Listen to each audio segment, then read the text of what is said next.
we're going to be discussing how to crush tight poker players. A lot of poker players are weak, tight, straightforward. They never get out of line. And it's up to you to figure out how to maximally exploit them. So we are going to be discussing that today. Before we get to it, very briefly, a lot of you have asked me how did it feel to win a tournament the other day. Feels good. I won a tournament just the other day. I won a 95-person tournament, 95 entry tournament in the Poker Go Studios, a StormX Invitational. You had to be invited to play. They invited me last minute, and it was lucky for me. I won $130,000. I gave 5% of it to poker coaching, not even members, people in our Discord. So make sure you're there. Sorry for bothering you. I'd like to shill you something. No, thank you. No need to shill. Anyway, I want a tournament. I am going to review a lot of those hands with all of you. Not today, not next week, but the next week. I have a lot on my plate. I'm currently in the full swing making the brand new advanced cash game course at pokercoaching.com. But once I'm done with that, I'm going to load up a bunch of hands, and we are going to review those hands here on A Little Poker. The trophy's bigger than me. Yeah, it's actually way up there. You see it way up there? Way up there? I was going to get it down, but it's about 50 pounds and far too heavy. I could barely get it up there. I was actually going to put it right over there, but it would not fit. So I put it the only place I could. Way up there. It's never going to come down. My wife thought it was going to break the bookshelf, but it did not. And I think it'll be fine. So anyway, feels good to win a tournament. Got $130,000. Nice win. Funny enough, it's embarrassing, but I've never won a tournament in the Poker Go studio. To be fair, I've probably only played, 60 or 70 times. But I've had a lot of seconds, a lot of thirds and fifths. So it's nice to get a win. Anyway, we'll be going through a lot of those hands. Not this week, not next week, but the next week. Today, we are going to be discussing how to crush tight poker players. As always, when you're considering exploiting a specific opponent, you want to ask, what does my opponent do wrong? And a lot of people think, my opponent's too tight. Okay, well, how are they too tight? Very important to ask yourself, what is your specific opponent doing incorrectly? Because, as I have listed right here, tight players can be a little too tight pre-flop. They can be way too tight pre-flop. They can be too prone to fold strong hands to aggression. They can be never willing to fold strong hands to aggression. Do lots of things wrong, right? They can be super tight until they show aggression. They can be weak on specific betting rounds, and they can be weak against specific betting lines. And we are going to go through each of these today. Is it normal to feel like you're being cheated? No, you have to realize that you're probably just not great at poker. Or you have to realize there's a lot of variance in poker. There's a lot of variance in poker. I want to give you a really quick example. I won a tournament the other day. This tournament that I won took, you know how long this tournament took? 7 hours from start to finish. It took 7 hours. And I will tell you all, I won almost every all-in. 2 times I got all-in with ace-2 against hands that were dominating me, and I won both. Neither of them was for all my money, but I got all in with the ace-2, and I won both. One of the times I got it all in before the flop, and the flop came queen 3-3, and I was against ace-queen. And I made a flush with my 2 of clubs. You think my opponent thought they were being cheated? Maybe if they were playing online and that happened 3 times in a row, they think, oh, the site's rigged. But no, it's just variance. Another time, I got it all in with ace-2 against ace-10, and it comes 5-4-3. They just give me a straight right on the flop. That's lucky. But, it happens, you know? Once I got it in with ace-king for a lot of chips and lost to queen-jack. Another time I got it all in with queen-jack against ace-king, and I lost a lot of chips. On the second hand of the tournament, I busted. And I had to re-enter. Literally, second hand of the tournament. I got all in with, what I had? I had 10s against ace-queen, I think. And I lost. There's variance. Variance exists. If you think you're being cheated, you're probably not, and you're probably just not fully understanding that variance exists. I won the majority of my all-ins over the course of a 7-hour period, and I ran ungodly hot. Funny enough, the day before, I actually was going to go meet a few friends for dinner. So one of the guys said, why don't you just meet me at the high-stakes blackjack table? We'll hang out for a little bit.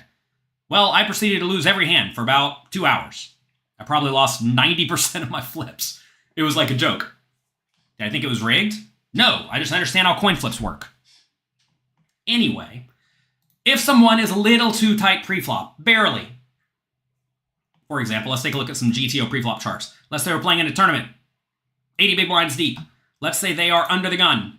And let's say instead of raising this range here, they don't raise King 8 suited, or 10 8 suited, or 6 5 suited, or 4s or 3s or 2s.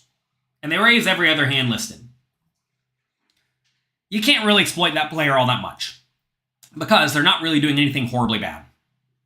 What if instead we look at their button range? What if instead of raising this range on the button, they fold all of these hands on the cusp, these weakish flush draws, like 10-2 suited, 5-2 suited, 6-3 suited, 9-7 offsuit, 10-7 offsuit, King 5 offsuit, but then they raise all the other hands. You can't really exploit them all that much. Sure, maybe you can 3-bet them a little bit more than GTO recommends, but you're not going to be able to do a whole lot to take advantage of that player. So, that's the answer to what do you do against the first type of player. The answer is not a lot. What about if someone is way too tight pre-flop, though? What if they are way too tight? Well, again, you want to ask, how are they too tight? Are they not calling raises enough? Are they not 3-betting enough? Are they not 4-betting enough? Are they not 5-betting enough, etc.? Are they folding their blinds too often? Well, you want to ask, what does my particular opponent do wrong? Let's take a look at this hypothetical spot. Let's say we're looking at the big blind versus a raise from the button in a tournament. Here is how the big blind should defend. You see this? They should be 3-betting the hands in red, calling the hands in green. Now, if they're not going to 3-bet the hands in red and call the hands in green, what are they doing differently? This is what you want to be asking. Are they going to fold the hands on the bottom of the range? Maybe they don't call the vast majority of these offsuit trashy hands, like Queen 4 offsuit, 10-6 offsuit, 7-5 offsuit, 4-3 offsuit. Maybe they are folding all those. Well, if they're folding all those, then what should you do? Well, the answer is you should raise wider, right? What if they don't 3-bet enough? What if they don't 3-bet all these suited connected hands? It will make you fold out the weakest portion of your range. Well, you should also raise wider. So, I have listed right here in the notes. Many players fold their big blinds too often to aggression, and many players do not 3-bet enough. Okay, so if they're not going to 3-bet enough, especially with these hands, and these hands, these trashy hands, like King 6 offsuit, King 5 offsuit, Ace 6 offsuit, 10 8 offsuit, and they're going to fold the hands on the bottom of the playable range, what does that do to your button raising range? When they fold you on the button, how should you adjust? Well, here's the GTO strategy. In a tournament, 80 big blinds deep, you should be raising 55% of hands. Well, you should raise wider. You should probably take all these suited hands and raise them. You should probably take a lot of the offsuit hands on the cusp and raise them. I'm not exactly sure how wide you can raise in this scenario, because I have not done diligent research on a hypothetical opponent who does some random things hypothetically different. But you can actually run a solver and adjust the opponent's defending strategy, and you'll come up with a wider ranging range. Now, as they're just a little bit too tight, you should raise a little bit wider. As they're a lot too tight, though, you should be raising a whole lot wider. And as they're going to be 3-betting less often, you get to raise like wider and wider. Because if they call pre-flop kind of wide, but then just check fold a lot on the flop, it's not that big of a deal. Like, it's fine for you, right? But if they're going to be 3-betting you a lot and making you fold out the bottom portion of your range, well, then that's not so good. As they 3-bet more aggressively and closer to the GTO strategy, you do not get to raise a whole lot wider. But if they call wider and then play passively post-flop, that's fine. Speaking of players who do not play passive, the student I've been coaching for the last month, Slick Rick. The first month we started coaching, he won $70,000 in live tournaments. Yesterday, he won his first World Series of Poker circuit ring. He went to Choctaw, decided, I'm going to try to win a circuit ring. I told him to sit at home and grind cash games. He said, I want to go play some tournaments. I thought that would be a nice, good series near him. He took 5th place in an early tournament after losing every single tournament he played for the first few days. But now, he won a circuit ring. He's going to think tournaments are easy. My goal was to teach him to play live cash games and win about $100 an hour, which he's already winning $120 an hour when he's playing live cash games, so that's good. Got him up to speed there in about a month. And in tournaments, he's just been absolutely crushing it. So that's good for him. He's not too weak and passive. He gets in their battles. You find they're tighter in the big blind versus button or big blind versus small blind. People are way tighter big blind versus button because against the small blind, they're getting very, very good odds, right? If they're getting good odds to defend the big blind in position against the small blind raise a lot of the time, closing the action, right? Whereas against the button, they're going to be out of position. People realize out of position is bad. What should we do against calling stations? We're not talking about calling stations today. I don't know if you read the title. The title of today's session is How to Crush Tight Poker Players. How to Crush Tight Poker Players. Okay? So, most people fold their big blinds too often to aggression, and they especially do not 3-bet often enough in general across the board. So let's take a look at a hijack raising range. Say you think the cutoff and the button and the small blind and the big blind are all not going to 3-bet often enough. Okay, how should you adjust your raising range? Well, take all the hands that are on the cusp, especially the suited ones that have good post-flop playability, and raise them in addition to these hands. That's going to be like any King X suited, Queen 7, Jack 7, 10, 9, 6, 7, 5, 8, 5, 6, 4, 5, 3, 4, 3. All these suited hands become very reasonable to raise. You can probably also get away with raising stuff like King 9 offsuit, Queen 9 offsuit, 10 9 offsuit, Jack 9 offsuit, 9 8 offsuit, Ace 7 offsuit. And so, I think all of these are situations where you need to be raising slightly wider because your opponents are not going to 3-bet enough. Even if they're going to call with the GTO calling range, if they don't 3-bet enough, then you get to raise wider. Let's take a look at the cutoff versus a raise from the hijack. In this scenario, 40 big blind or 80 big blinds deep in a tournament. Notice all these hands they should be calling. Are they going to call King 6 suited, 10 8 suited, 7 6 suited, 6 5 suited, pocket 2s, King Jack offsuit? A lot of people don't. A lot of people just fold. How big are we raising in this spot? 2.25 big blinds, I think, is what we have set up here. Small raises. You don't need to be raising humongous, although 2.5 is probably fine. 3 is even fine. It doesn't really matter all that much. As you raise bigger, you got to play tighter, and you don't really want to play tighter in the ideal world. How should the button be playing versus raise? Are they calling King 4 suited, Queen 8 suited, Queen 9 suited, 8 6 suited, 6 4 suited, 5 3 suited every time, Queen 10 offsuit? The answer to that for most people is no. Okay, so going back to that, should we be raising wider from the hijack? And I think the answer is a pretty definitive yes.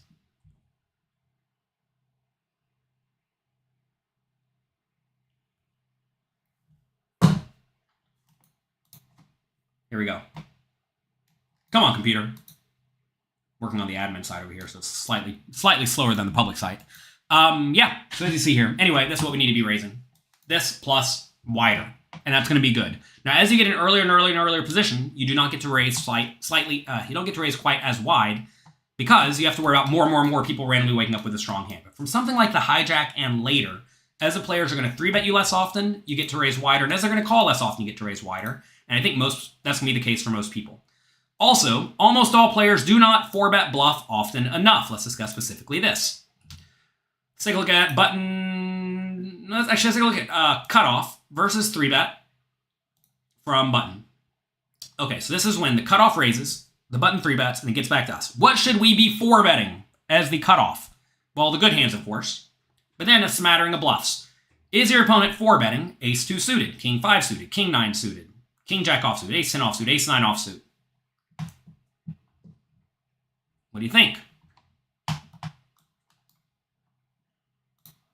We have aggressive players in the chat today, huh? What is considered a tight player? We are literally discussing this. A player is tight if they do not 4-bet bluff these hands. I literally wrote it right here. Almost all players do not 4-bet enough pre-flop. Do most people 4-bet Ace 2 suited, King 5 suited, King 9 suited, King Jack, Ace 10, and Ace 9 offsuit? I personally think most people don't. So, if they're not going to 4-bet enough, what should the button do? Well, the button should 3-bet way wider. So let's look at button versus raise from cutoff. Notice all the hands we should be 3-betting. All this junky suited stuff, a bunch of offsuit cards, Queen 10, King 10, Ace 8, 10 7, Jack 8, King 7 suited, Ace 2 suited, Ace 6 suited. All of these hands that are sometimes 3-bets become very easy 3-bets if your opponent's going to fold too often. And if your opponent's not going to 4-bet enough. Okay? So, when the cutoff raises and you're on the button and you have the Jack 8 suited or 10 7 suited or King 8 suited or King 3 suited, Ace 2 suited, Jack 10, Queen 10, King 10 offsuit, Ace 8 offsuit, Ace 9 offsuit. All these hands should very likely just be 3-bet, which most people do not do. And you'll find this is actually why a lot of loose, aggressive, badly players end up getting in these weird leveling wars against each other because they have this theory that people don't 3-bet, 4-bet, 5-bet, 6-bet, 7-bet, whatever, often enough, especially with bluffs, and that allows players to play wider and wider. Now, of course, you have to know your opponent. Ideally, you want to be 3-betting the people who are going to not 4-bet enough to begin with. If your opponent's loose, aggressive, and insane, this all changes, right? But if your opponent's not going to 4-bet enough, you in turn get to 3-bet more. Essentially, as your opponent's going to take the passive actions more often, calling or folding, against your aggressive actions, you get to play wider. And as they play tighter and tighter and tighter, you get to play wider and wider and wider. Now, when they do 4-bet you, if you 3-bet all these junky hands, then I'm recommending you 3-bet a large chunk of the time. And then your opponent does 4-bet you, what should you do with hands like Queen 10 offsuit and King 7 suited and Ace 2 suited?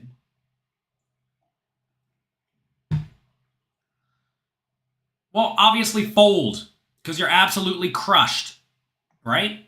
Let's take a look at what button should do versus 4-bet, by the way, from the cutoff. Notice here, you're supposed to call a lot of this stuff. 8-7 suited, King 9 suited, Ace 3 suited, King Queen offsuit, Ace Jack offsuit, Ace Queen offsuit. All these hands on the bottom of the shoving range, besides maybe like Ace Queen, Ace Jack suited, maybe King Jack suited, maybe Jack 10, 10, 9, maybe Jack 10 suited, maybe 10, 9 suited. Maybe the pairs. Everything else should be folded, especially the offsuit stuff. But even this weak suited stuff becomes pretty easy folds, okay? Because you got to realize your opponent does not have the bluffs that they should have. If your opponent does not have the bluffs that they should have, you in turn should be drastically overfolding. So essentially, we have found a spot where now the opponent's range becomes super duper strong, and they're probably not folding their super duper strong range. Does this apply to cash games? Of course it does. We're discussing 80 big blinds deep poker. 80 big blinds deep and 100 big blinds deep play very similarly. Might as well be the same game. There are some differences, of course, but in this scenario, we're talking about no payout implication tournament. That no payout implication tournament essentially means the same thing as a tournament. Is it worth it to learn spin and goes? Depends on what you're trying to accomplish in life. We have a spin and go course at pokercoaching.com by one of the biggest crushers, Ryan O'Donnell. Check it out. He actually won a $25K bracelet a year or two ago in the World Series. Never really plays live, just decided to come play some tournaments. Did he win? Oh, no, he didn't win. He didn't win. He took second or third. My bad. Not trying to give fake news here. First live tournament series, though, cashes for like $1 million. Good for him. Okay, that's what to do against people who play way too tightly pre-flop. By the way, Louis Philippe here, who runs our poker coaching study session, says, a very simple exploit. 3-bet a lot pre-flop, bet small on the flop a lot. Easy game. And I agree. Easy game. Next, a lot of people fold strong hands to aggression. If your opponent's going to make a hand like top pair, but then fold it when you apply aggression, a turn check raise. Look at this horrible formatting. I must have been out of it. Too many days of partying in Vegas makes me not be able to write sentences very well. This isn't even a sentence. This is just 3 words. Some people will fold hands that are normally quite strong if you apply a lot of aggression. So say you check raise the flop. Say they raise, you call the button, or big blind, whatever. Flop comes, you check. They bet, you check raise. Some of your weakest, tightest opponents will let go of top pair right there. It's crazy. I don't know why they would do it, but they do. Some weak, tight players let go of top pair immediately on the flop. Some people do it on the turn, and to be fair, it becomes more reasonable to fold top pair on the turn to a raise. But again, if the best hands you have, to some extent, are top pair, you can't really go around folding them to a check raise, especially from an aggressive player. You're going to get crushed. A lot of people, especially in the small and middle stakes, who really don't want to go broke, fold out all sorts of decently strong hands to triple barrel bluffs. So if you go flop bet, turn bet, and river bet, they'll just fold almost everything. Take for an example, someone you raise, someone calls from the big blind, flop comes, whatever. They check, you bet. If you know they're going to check raise, top pair, good kicker, and better on the flop, as a lot of straightforward players do, what does that make their check calling range? Well, their check calling range is all quite weak and all quite marginal. So, unless they improve to trips or 2 pair, or straight or whatever, they're going to probably fold out by the river because a lot of people don't call down top pair, bad kicker, and worse if you bet the flop and the turn and the river. So, these players make your life super easy. They check raise everything good on the flop, and then when they do check call, they have something marginal, and they fold everything marginal if you put them all in by the river, or bet a lot by the river. So, all you have to do against a lot of these players is bet flop, bet turn, bet river. You win almost every pot, easy game. I know that sounds overly simplistic. I know some of your opponents are going to be calling stations, and they're never going to fold any pair. But against these players, these type players we're talking about, you can completely run them over. I made a new book, by the way, recently. If you're here and you like this, you will like the book. It's called 100 Essential Tips to Master No Limit Hold'em. It will be coming out early December, but you can go ahead and pre-order it on Amazon, on D&B Poker. Check it out. 100 Essential Tips to Master No Limit Hold'em. We go through all sorts of spots in GTO world and exploitative world for scenarios that you must master to win. Check it out. Next, some players never fold strong hands to aggression. Some of your opponents who play too tightly, when they do finally put a lot of money in the pot, or when they do have a hand they think is really good, they are literally never, ever, ever, ever folding. This is likely because they never enter a pot, or rarely enter a pot, and when they do, and they have a hand they think is strong, they think that they are supposed to win. So, if they think they're supposed to win, they are usually not going to fold. So what do you want to do against these players? What do you do against players who think they're supposed to win and they literally never fold a hand like pocket aces? Well, you want to try to play hands that can beat pocket aces, right? You want to play more implied odds hands that can beat hands like overpairs and like pocket aces. Is the new book on Audible? It is. I've already recorded it. I sat in a little book studio and I recorded for about 30 hours reading to all of you. Are the pre-flop charts in the book? No, the pre-flop charts are on the app. We have a poker coaching app. Search the poker coaching app and it'll come right up. If I put all the books in a chart, the book would be like 300 pages long of just charts. That's silly. So we have an app that does it all for you. Where's my phone? I'll literally show you. Let's see how quick I can pull up a chart.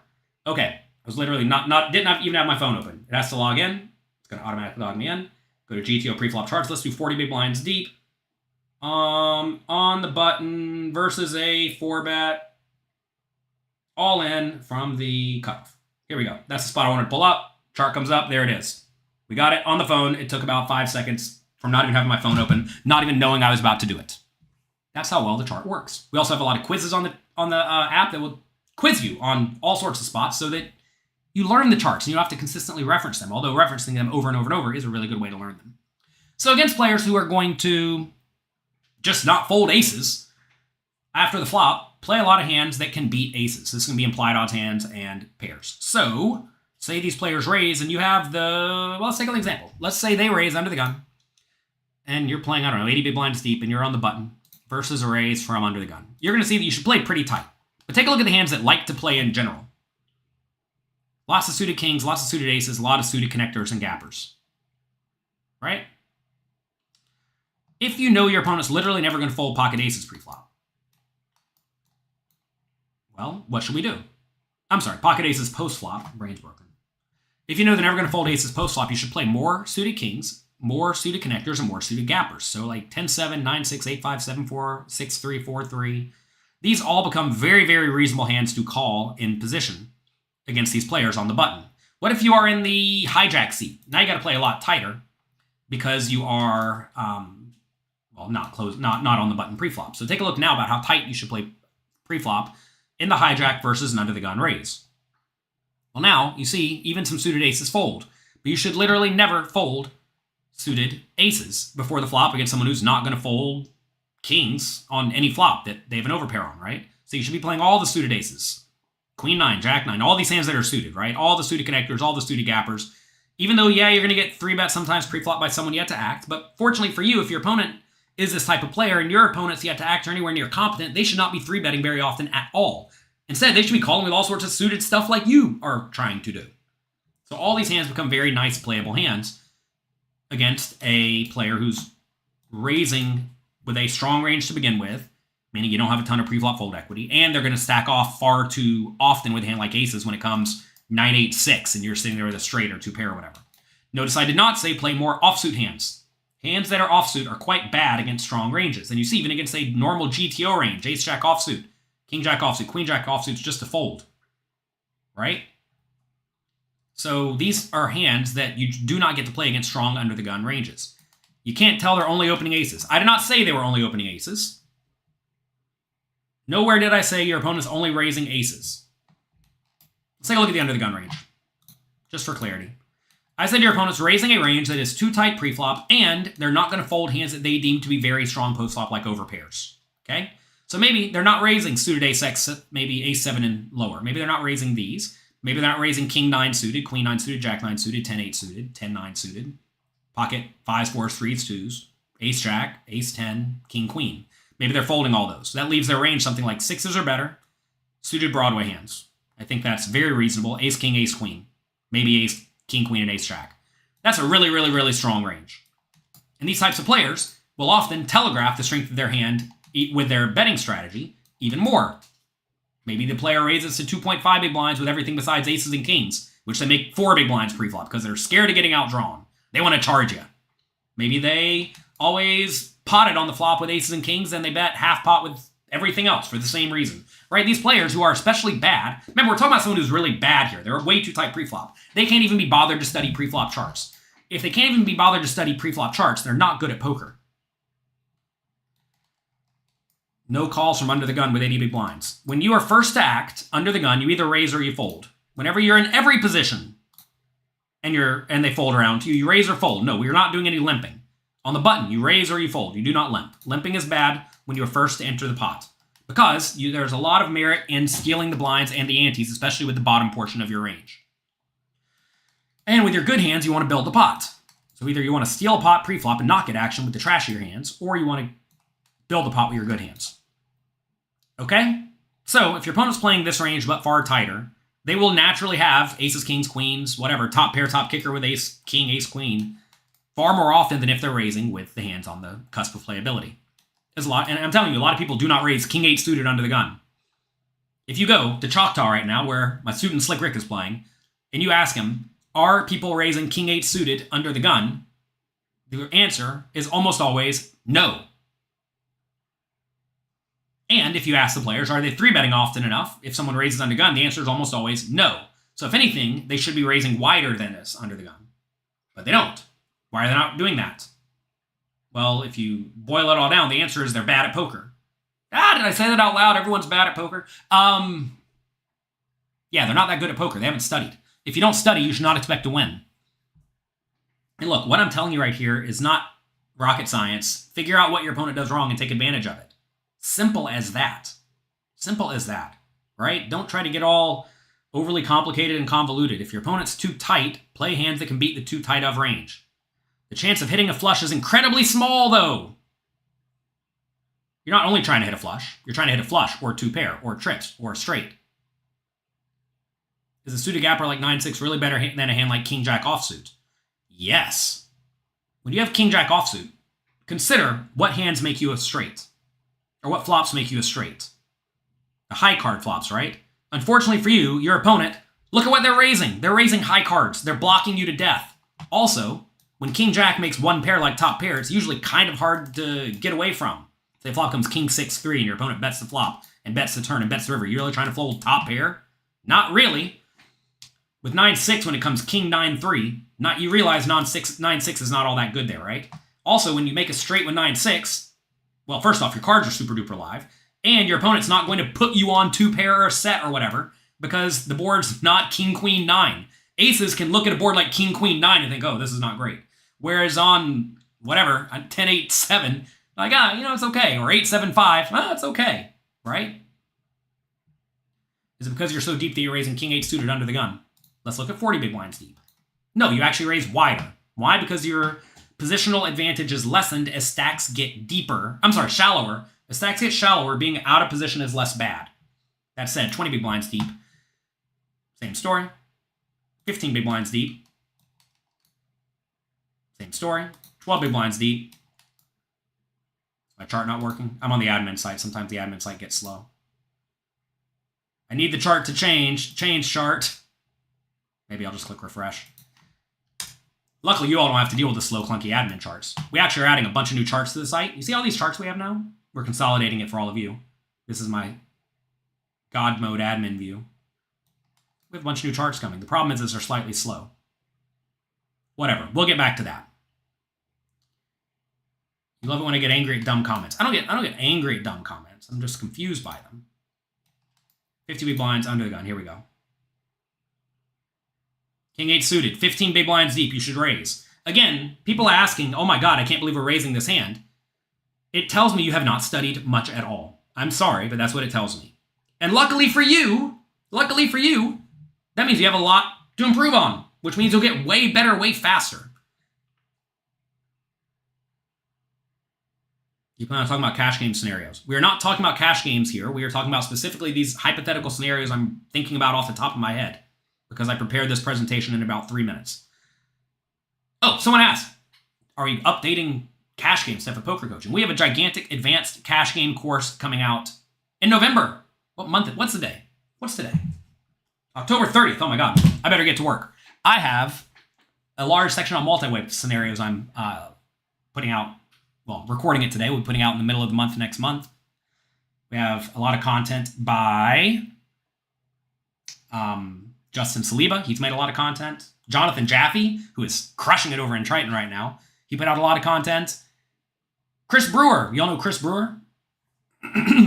New Poker Coaching guest coach for now. Chris Brewer's been on a bit of a tear. For those who don't know Chris Brewer, he's a little bit quiet. He stays under the radar. He's only cashed for $19 million in tournaments recently. So that's good for him. He actually was on a super bad run. He was like bubbling every single tournament. Every big tournament, too, like the $300,000 buy-in ones. Anyway, Chris Brewer's going to be making some content in the best cash game course. He plays tons of cash games. We have some stuff by Rampage Poker, Brad Wilson, Super Crusher Online. So anyway, all that's coming out. Yeah, Super High Roller bubble was brutal. Funny enough, would you believe that he bubbled the Super High Roller tournament, but he actually bubbled me in the previous Super High Roller, where I had aces and he had queens, but I think he still lost. So that's fun. Anyway, we have a lot of content coming out very, very soon. We have charts for multi-way. Indeed. They're coming out in the cash game section very, very soon. So we have a brand new advanced cash game course coming out. We had an advanced tournament course come out last year. You all loved it. And this is similar. I'm sorry, we had an advanced tournament course come out last year in November. You all loved it. And we have an advanced cash game course coming out this year. Yes, we do have multi-way charts coming out in the cash game section. I'm going to make a point we get it for the tournaments as well. It's just a matter of building it. It's look, this chart's actually pretty easy for heads up spots because you can see there's only 1, 2, 3, 4 variables, right? But it gets a little bit more difficult whenever you talk about super multi-way spots. Whatever, we got it coming out. The answer is yes. Anyway, King 8 suited is good. And like I said, you should probably be raising even wider. Okay, so yeah, against people who don't fold strong hands, there you go, get in there. Every pro you know thinks I suck at poker. Sure, fine. Could you imagine thinking someone who studies with literally the best players in the world, who has taught a lot of them, is bad at poker? So funny. People are so ignorant. All right. Some people are too tight until they show aggression. Some players play overly tight, but once they do get in the pot, they are usually playing for all their money. For example, say you raise and some tight player 3-bets. Well, what should you do? You should overfold, right? We talked about this earlier. For example, say someone raises, you 3-bet them, and then they 4-bet you. And we've already determined when they 4-bet, they have a super duper strong range, right? Maybe they raise completely normally. Presume they raise completely normally. But then when they do 4-bet, they 4-bet too tightly. Let's go back to the charts. Where are we looking at? 80 big blinds deep. We want to be on the button versus a 4-bet. Oh, no, we don't want to be at the cutoff. We want to look at what we're supposed to be 3-bet. We want to look at what we're supposed to be 4-betting versus a button. Here we go. So, cutoff raises, button, 3-bets, back to us. What should we 4-bet? If your opponent does not 4-bet these hands, like we discussed earlier, you should be calling off far tighter, right? You should be sticking around tighter because they've already announced they have a very strong hand. Same thing goes post-flop, where if a tight player check raises, There are plenty of spots on the flop where your opponent should check raise all sorts of draws. Say you raise, big blind calls, flop comes 9, 7, 5, whatever. They check, you bet.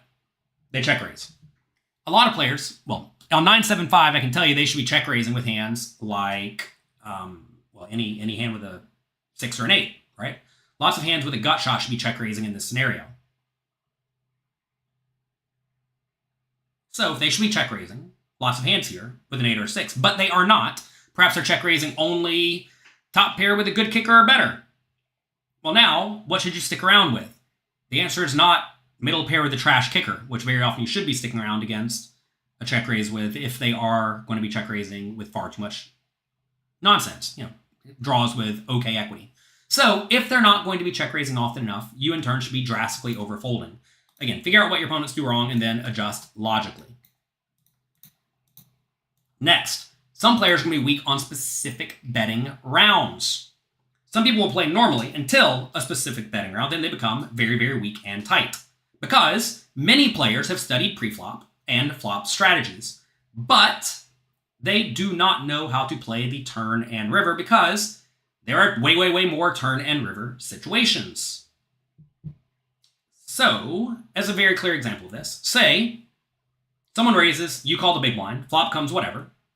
You check, they bet, you call. Turn is whatever, you check. And at this point, a lot of players do not know how often they should be betting on various turns. Some people only bet the turn when they have a really good hand. When I say some people, I mean a lot of people. If they're only going to be betting the turn with something like top pair or better, and super logical draws, well, what does that do to their betting range on the turn? Well, it makes their turn betting range incredibly strong, right?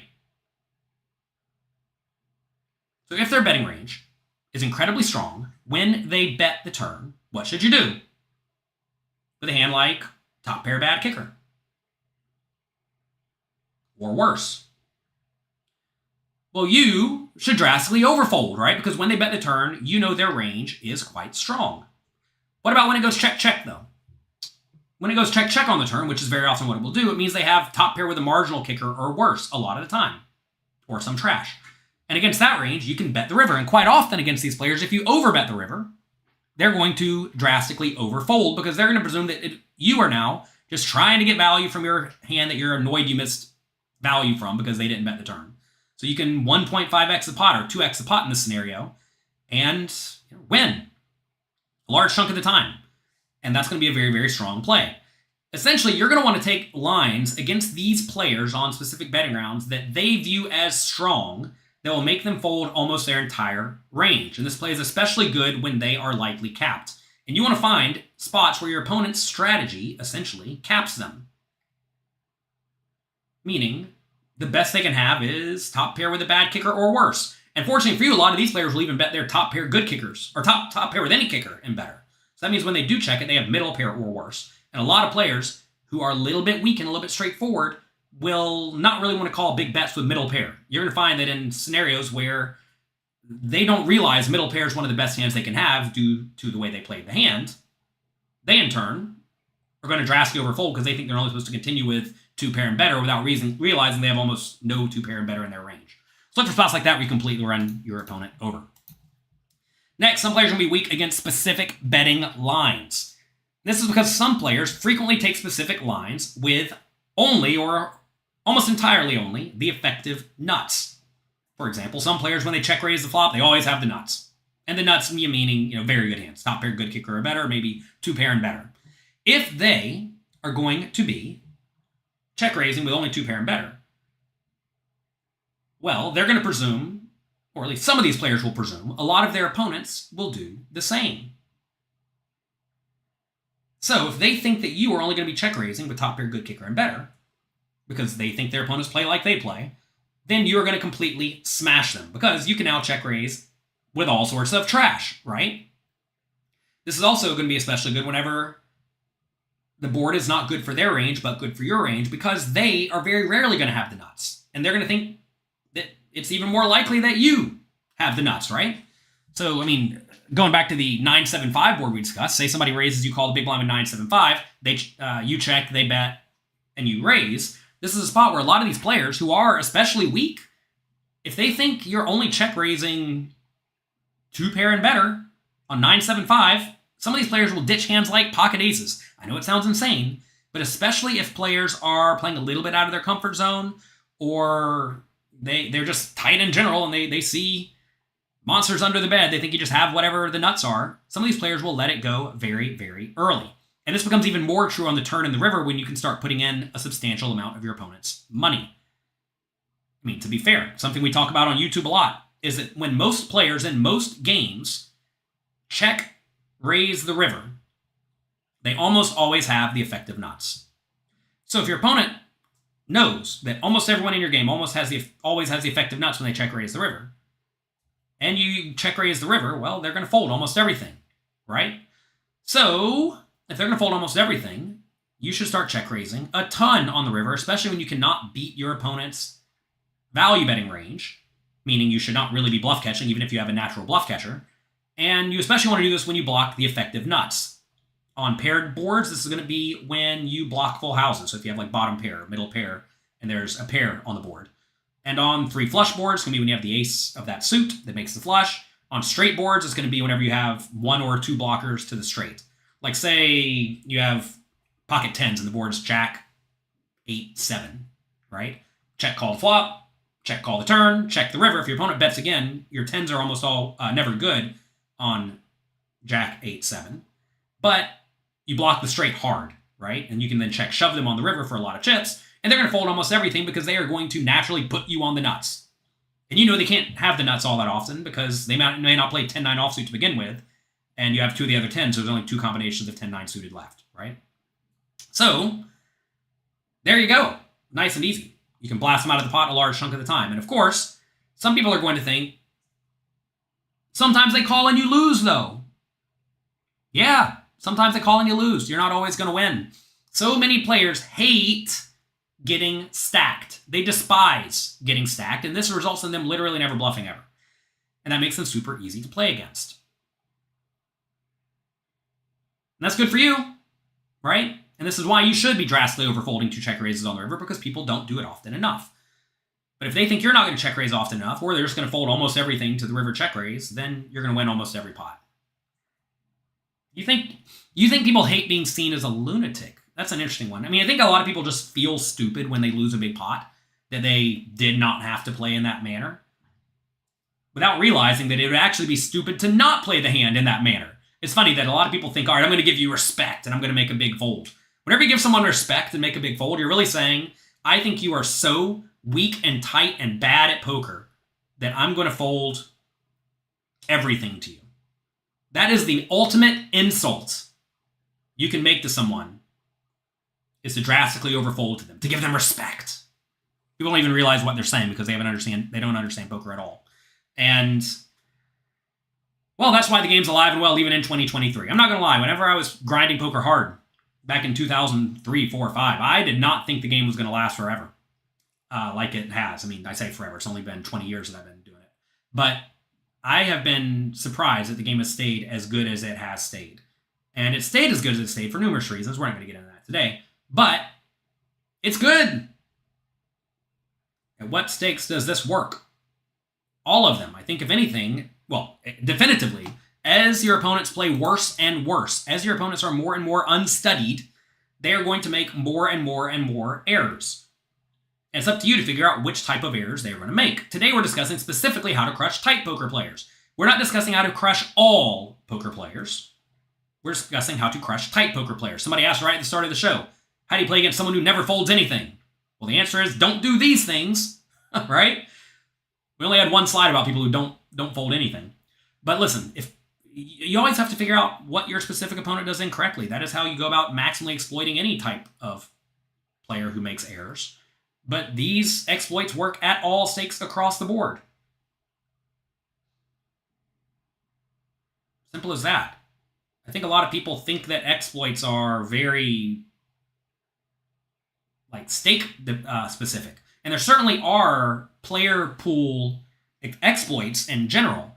For example, I don't think most people in almost any games check raise the river often enough, even in the highest stakes games. Whenever I go and I play a $25,000 buy-in tournament against most people, I'm not expecting them to check raise bluff me quite often enough on the river. Maybe Chris Brewer does. He's about the only one. Oh my god, I played this one hand once against Chris Brewer on the river. I had the ace high flush, but there were 2 straight flushes available. Okay? I think, I don't remember how it went, but the gist of it is, this was like first hand of a $50,000 buy-in tournament, okay? First hand of a $50,000 buy-in tournament. Super early. On the river, he bet 1 big blind into a 20 big blind pot. I made it 20 big blinds with the ace high flush, and he made it 200 big blinds all in.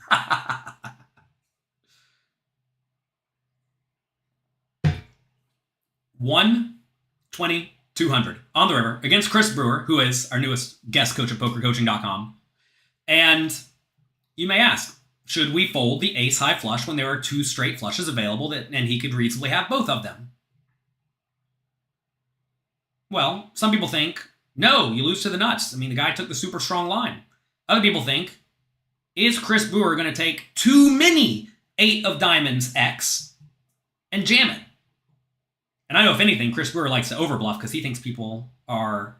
Well, I'm not going to say what Chris Brewer thinks. I'm going to say Chris Brewer tries to play good, strong GTO poker. He's one of the players, kind of like Justin Sliba, who has studied with the solver more than almost anyone. And, well, they don't really miss. It's tough when you're playing against players who don't really miss.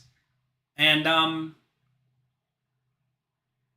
knew this. I knew that Chris Brewer is a good, strong, steady player, and he does not miss. But I called it off. Rebuy if necessary. Yeah, it's a tough spot where he really doesn't get to have that many bluffs. He gets to have a tiny sprinkle of bluffs. That's the spot where it's actually easy to overbluff, I think, because you get to have 2 combinations of nuts, which means you get to have, like, given he's jamming for so much, at most 2 combinations of bluffs. Actually, you get to have like 1.7 or whatever it is. I know everyone. He gets to have 1.7 combinations of bluffs, but how many blank 8 of diamonds are in his range? Like, a lot of them. A lot of them. So it's a spot where, unlike most scenarios where it's kind of hard to find bluffs, this is a spot where it's super easy to find bluffs. And then the question is Chris Brewer willing to do this? Is he someone who is not afraid to make a play? Is he someone who does not care if he's caught bluffing? Because if it's a play he thinks is profitable or just part of a good, robust GTO strategy that's going to win him the pot on average, which is what happens, by the way, when you bluff with a perfectly polarized range on the river, well, then he's going to go for it. So anyway, I don't know how many combinations he's going to bluff on the river, but he had one of them this time. I don't remember what he had, but he had 8 of diamonds with something. So he did have the logical blocker. And I won the pot, so that was cool. But most people in most games would have whatever blank with 8 of diamonds and literally never, ever, ever take that line. Ever. Never, ever, ever. And they bet small on the river. You should definitely raise with the ace high flush. If they re-raise you, you should definitely fold. It's not even close. Your hand should trivially hit the muck. Yeah, there's only 2 combinations of nuts, but I don't think they're going to have too many bluffs in this scenario at all. Probably none. And there are a lot of spots in poker where your opponents will have literally no bluffs at all. Live poker is where you can smell what your opponents are up to and what they're feeling. Yeah, I mean, so many times in live poker, you can just look and tell. I mean, especially in the small and medium stakes games against players who, for example, want to play a pot with Jonathan Little because they want to try to push him around and make a story. Or they think he's bad at poker because they talk to some $200 buy-in tournament players and they think I'm bad at poker or whatever. These players are the players you can literally look and tell because they are so novice that they have... You can look and tell what they're doing because essentially they don't know how to play poker. They have no good control of their poker face. They have no good control of their emotions. And it's very, very clear what they're trying to do. Usually just by the way they're simply looking at you. They look at you a little bit funny. And you can see the funny looks coming a mile away. And I'm not going to say that I'm in like Phil Hellmuth category or Phil Ivey category or Dale Negreanu category, but a lot of the players who are kind of like me, who are playing a lot of the high-stakes games, have this same experience where they can just literally look and tell some players are either going to drastically overbluff because they want to try to show you who's boss. They want to prove themselves. They want to get a story. Or number 2, they're going to completely stay out of your way. Because either they're not going to try to bluff this type of player, or maybe because they like you. Take players like myself or Negreanu, who do a good job of making content. I know some people hate Negreanu, some people hate me. But if you're out there making content, people will inevitably like you. And if people like you, quite often they're not trying to bust you. So you have that going one way as well. And then that leads to scenarios where some people are either like really trying to get you or really trying to not get you. And either way, if you can just figure out what that is, poker becomes easy.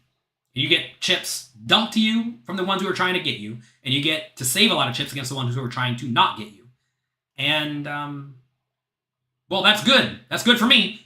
That said, in reality, if you're ever playing against someone who you love or you respect or you hate or whatever, just play normal. Try to play good, strong GTO poker.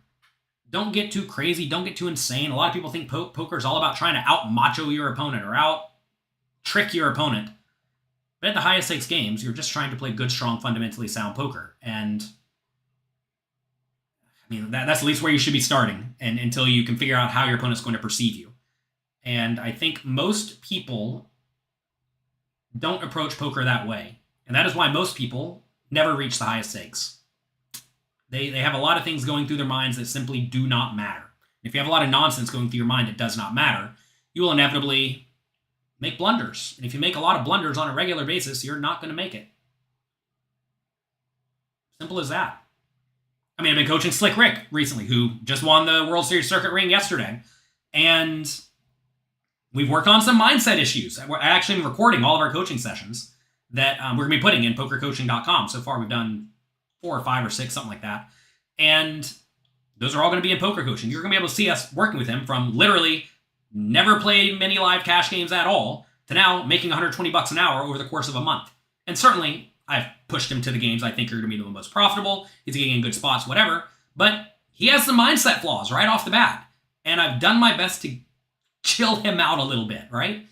And if you think about the things that matter, and you implement the things that matter, and you don't worry about the nonsense, you're going to go incredibly far because you're not spending effort and time and energy on things that are irrelevant. And fortunately for you, most things are irrelevant.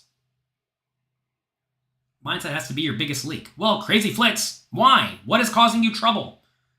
At the end of the day, if you got a problem, and you know you have a problem, find a solution to the problem.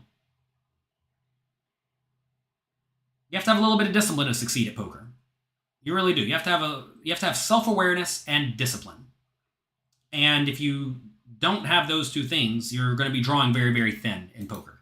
And fortunately for you, you can relatively easily develop them. And also, fortunately for you, you can figure out easy solutions. For example, say after you play poker, and you play poker great, if you lose, you want to go try to get even by playing roulette. Let's just pretend that's your problem. Okay, well, don't go by the roulette table. Step 1, if you don't want to slip, don't go where it's slippery. Number 2, really study roulette and realize that every time you spin the wheel, you're losing 5% or 3% or 7%, depending on where you're playing nowadays. Right? Realize every time you bet the money, you're going to lose. Also realize that it doesn't really matter if you're up or down for any individual session because obviously poker's a long-run game. Essentially, you have to understand math a little bit better. Most people who are horribly addicted to negative EV games are not well-versed in math. Is mindset more important than skill? Depends on the person. I think I was pretty lucky to naturally come into poker with a very strong mindset in that I realized if something loses a lot of money, I probably shouldn't do it. I don't think a lot of people naturally realize that. I also was naturally set up to have good self-control and good discipline. I think that happened when, back as a kid, I used to play a lot of chess. I would wake up at 4 a.m. and play chess from 4 a.m. till 7 a.m. when it was time to go to school. And I got very good at online chess as a child, right? And that taught me good discipline. If you lost your cool or got frustrated or whatever, you would lose. And I was very good at like 1 minute and 2 minute games, like fast, grindy chess, right? Like you're in there, you're doing it. There's no time to sit and hang out and regain your cool. And I think that was a very good training ground. From there, I went and I played Magic the Gathering. I would go play 16 long hour Magic the Gathering sessions, and I was very good at it. At one point, I was number 11 in the world at the format I liked, which is, good for a child. And I think that taught you good discipline, staying sane and staying strong, right? And you have to learn this. You got to learn this. You have to learn that discipline is important, and doing the things that you know are right that will result in you succeeding is very, very relevant, right? I think a lot of people have not just been trained, is what it amounts to. I've been training to be a good, strong poker player since I was 6 years old without even realizing it, right? And I think a lot of people have not. They're foreign to the concept. Simple as that. And you got to get good at it. You got to realize that. I mean, whenever you go play a Magic the Gathering tournament, sometimes you just lose. You just completely lose. Like, you don't get the right cards. I learned that I don't get the right cards when I was 12 years old. And I'm cool with it, right? A game I currently love today is a game called Hearthstone Battlegrounds. I love this game. I think it's fantastic. I wish I could just be a Hearthstone Battleground streamer. There's no money in it, but I wish I could do that. And I think it's like the best game. It's really, really good. There's a lot of variance in it, though. You can play well, and you can get completely crapped on. And that's okay. Some people, when they get completely crapped on due to variance, they go on tilt. I personally don't care at all. When I go and I show up and I lost on the first hand of the Storm-X tournament where I won that trophy way up there just the other day, did I care that I got lost on the first hand to a coin flip? No. I was happy with my play. Very, very happy with my play, and I would do it again. I would run it right back in there, and I would do it again. Chris Wolf has a formula. I bet this is the wrong formula, but let's see. Skill times, you can't have a lot of multiplications. It's not how it works. Skill times experience times mindset times discipline times bankroll management times volume equals success. I mean, look, at the end of the day, find a game you can beat, play it a lot, keep a proper bankroll, and you will win. Simple as that. Most people, though, don't find a game they can beat, they don't keep a proper bankroll, and they don't put in volume. Why does Matt Berkey think that no one can put in a lot of volume playing live cash games? I don't know. I do think there are two types of poker players, though. There's definitively, I can tell you for a fact, there's two types of poker players. There's poker players like me, who will literally sit there all day and can play not the best in the world. I'm not saying I'm the best poker player in the world, but I can play for a very long time pretty well. And to be fair, I think I play like my A game, call it, my A game all the time. And I think if I do have a B, C, D game, it's pretty good. I think my D game, super drunk out of my mind, is pretty good. I don't know why. It's just how my brain works. Other people, though, they are either playing their A game or they're playing their F game. And their F game's bad. Now, I'm not going to say this is Jonathan Jaffe, but I'm going to use Jonathan Jaffe as an example of this. I love Jonathan Jaffe. He's one of my good friends. He's a coach of poker coaching. And I actually think he just might be the best poker player in the world. Seriously, I think he may actually be the best. He does not play a whole lot of poker at all. Compared to me, I don't even know, his volume may be like 10% or something. But he wins a ton. And when he shows up, he is on. You do not want to play poker with Jonathan Jaffe because he is going to crush you. He'll crush everybody. And he makes like the most epic plays all the time. I mean, he literally just won a Triton tournament just the other day. For God knows how much money again. And he does not put in much volume. And I think there are two different kinds of players like that. And maybe Matt Berkey, who thinks you can't put in good volume, is that type of player who needs a lot of off time. And people who need a lot of off time, they cannot fathom how some people don't need a lot of off time. But you got to realize everyone's not the same, right? I personally really wanted to coach Slick Rick because he told me he was working 80 hours a week in a high-stress corporate job, and he didn't really like it. He didn't like the sector he was in, and he loves poker, and he wants to put in 70 or 80 hours a week at poker plus poker content creation. Well, I love the fact that he's already been grinding hard at one job for a few years successfully. I love the fact that he got a degree from a school that was, I know, is a very rigorous curriculum. That's good. It shows me this guy can grind hard, right? I think that I've done a really good job teaching super duper hard grinders. And I think he could very easily be one of them. And so far, he's doing pretty well. 120 an hour at cash games, cash for tournaments for 100K in 2 months, playing relatively small stakes games. And I think that's good. Sometimes you got to recharge your batteries. So Chris, that's the funny thing. I don't think I really need to recharge my batteries. I know that sounds insane to a lot of people. But from when I was 21, when I was 18 to 21, I played and or studied poker literally 16 hours a day every day. I know a lot of people think that's insane. They think it's just a lie because it's not possible for them. But I'm crazy. I can sit there and I can study and or play poker 16 hours a day. To be fair, it's probably actually only 15 because I did watch TV and eat for an hour each day. I would take half a day off each year to visit family at Christmas time, and I did that for 3 years. And I turned $50 into $350,000. And that was a lot of money for me as a kid. It was a nice grind up. It's a nice, good way to turn no money into some money. And I know some people who are like that. I know some people who are not like that. And there's nothing right or wrong with either of them. But it seems to me that a lot of people in 2023 completely lack empathy. They do not understand that other people can do things that make perfectly good sense to them, that work very well for them, but that absolutely will not work for you. And that's it. That's okay. And I understand that everyone's not for everyone, and a lot of people have opinions that they think matter that are completely irrelevant. And I think it's important for you, especially in 2023 on social media, to realize that most people who do a lot of talking think they know what they're talking about, but they do not. And you're going to find that the people who often talk the least, but know and succeed at a very high level at one or two specific things, are usually the ones you need to be following. If someone thinks they know a lot about everything, they probably don't. That's it for today. I hope you enjoyed the show. If you did, click the like and subscribe button below. Click the notification bell.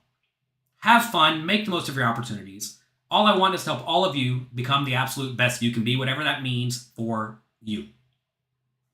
Check out the new book, 100 Essential Tips to Master No Limit Hold'em. There you go.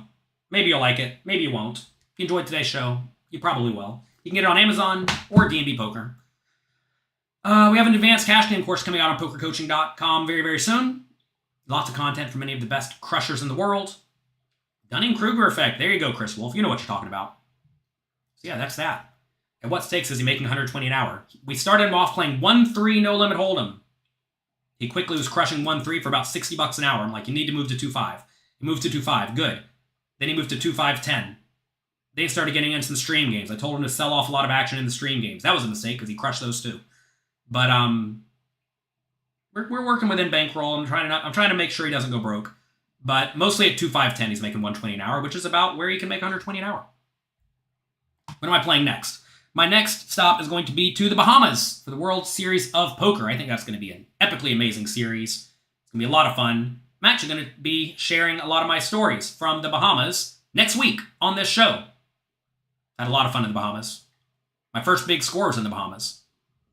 I had 2 good scores this year. I took 4th and a 9th last year in the Bahamas. This actually was early. Was it early this year? I don't even know when it was. Time flies when you're having fun. Anyway, we'll talk about all of that next week. And then the next week, we're going to be going through a lot of hands from this tournament, this one right here, where I won $130,000 2 days ago. That's it. Good luck. Have fun. Make the most of your opportunities. Thank you for being here, and I will talk to all of you next time. Oh, we're having a study session right now in the Poker Coaching Discord, ran by Louis Philippe. Get in there. Bye-bye.